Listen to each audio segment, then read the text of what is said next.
ছুটির দিনে বাসায় আসলো মেহমান। আমার বড় ননস নন্দায় আর তাদের ছানাপোনারা এসেছিল। আসলে বাসায় একলা থাকতে থাকতে হঠাৎ যখন কেউ আসে মেহমান, তখন ভালোই লাগে। একটু ব্যস্ত সময় পার হয়, কথা বলার মতো মানুষ পাওয়া যায়। মাঝে মাঝে যখন আপুরা আসে, মানে আমার ননসেরা আসে, তখন আমার কাছে ভালোই লাগে। তো তাদের জন্য দুপুরে রান্না বান্না করতে হবে। ফ্রিজ থেকে গরুর মাংস বের করে ভিজিয়ে রেখেছি, আর এই চিংড়ি মাছগুলো বের করে নিয়েছি, আর মিষ্টি কুমড়া টুকরো টুকরো করে কেটে নিয়েছি। এগুলো ভাজি করব। তো সবার আগে এক চুলায় ভাত বসিয়ে দিয়েছি, আর অন্য চুলায় এসেছি ভাজিটা বসাতে। সবকিছু একেবারে রেডি করে তারপর রান্না করতে আসলে অনেক সময় লেগে যাবে, তাই আমি একটা একটা করে বসিয়ে দিচ্ছিলাম।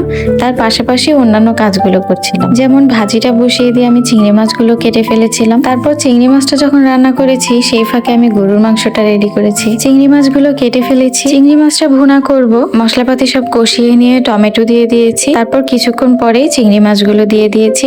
অল্প পরিমাণে পানি দিয়ে এবার রান্না হচ্ছে, তখন আমি ওই ফাঁকে চলে এসেছি গরুর মাংসটা বসাতে। গরুর মাংসটা ধুয়ে পানি ঝরাতে রেখেছিলাম, এখন একটা হাঁড়িতে নিয়ে নিয়েছি। তারপর একে একে আদা বাটা, রসুন বাটা, জিরা বাটা, বাদাম বাটা, আরো মশলাপাতি যা যা লাগে সবকিছু দিয়ে ভালোভাবে হাত দিয়ে মাখিয়ে নিয়ে অল্প পরিমাণে পানি দিয়ে তারপরে রেখে দিয়েছি। ততক্ষণে আমার এইদিকে মিষ্টি কুমড়াটা ভাজি হয়ে গিয়েছে, চিংড়ি মাছটা ভুনা করা হয়ে গিয়েছে, ভাতও হয়ে গিয়েছে।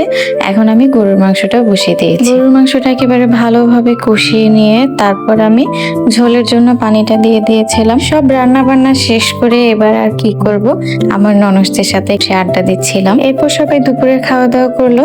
তারপর আমি চলে এসেছি আবার পিঠা বানাতে। এর আগে আমি তালের পিঠা বানিয়েছিলাম, সেই ভিডিওগুলো আমার পেজে আছে, ঘুরে আসবেন। তো আমার ননদা নন্দাই যেহেতু আজকে এসেছে আর বাসায় একটু তালও ছিল, তাই ভাবলাম তাদেরকে একটু পিঠা বানিয়ে খাওয়াই। তো যেই কথায় সেই কাজ, পিঠা বানাতে চলে এসেছি।